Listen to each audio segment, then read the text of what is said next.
The Niagara River suddenly spills downward here at Horseshoe Falls. Niagara Falls is one of the great natural wonders of North America. Niagara Falls is located between Lake Erie and Lake Ontario. We will zoom into the eastern Great Lakes region. The waters flow from Lake Erie down the Niagara River to Lake Ontario. The falls are here between the lakes. So essentially, Niagara Falls is Lake Erie spilling down into Lake Ontario. Some folks get confused when they hear a river flows north. However, it's gravity, not the cardinal direction, that determines the direction of a river. Water always flows downhill, and sometimes downhill can be up on a map. Let's take a closer look at the falls. The Niagara River is here. The Horseshoe Falls are here. The American Falls are here. Between the two is Goat Island.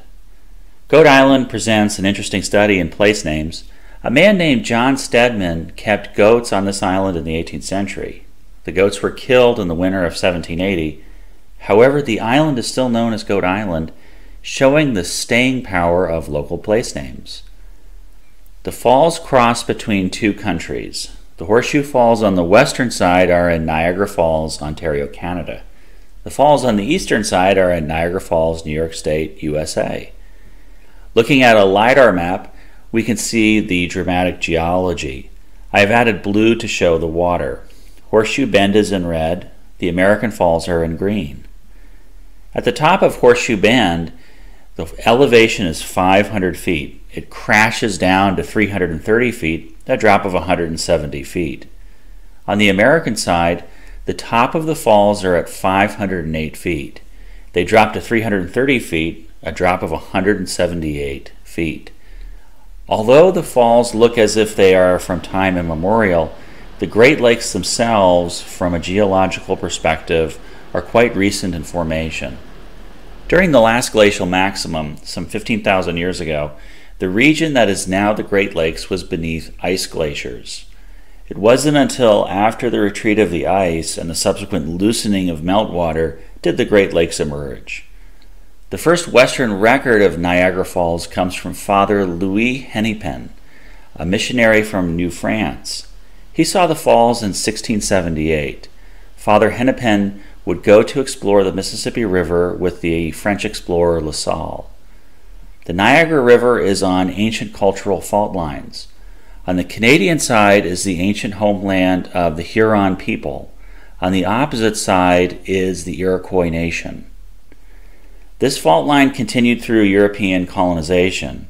France came to occupy future Canada, and the British occupied New York State on the other side.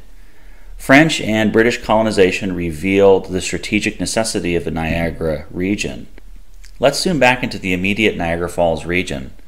The French built what is now called Fort Niagara in 1726 near Youngstown, New York, where the Niagara River spills into Lake Ontario. Fort George was constructed by the British in 1796 at modern Niagara-on-the-Lake in Ontario, Canada.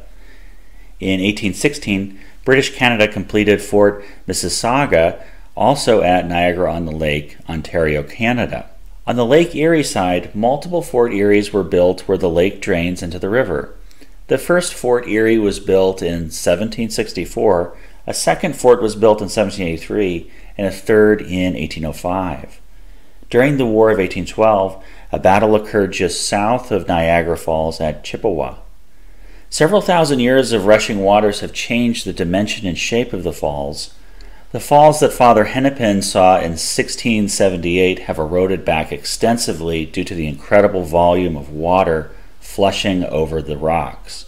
However, the harnessing of the falls for hydroelectric power has greatly reduced the rate of rock erosion. Niagara Falls is one of the great natural and historical regions in North America.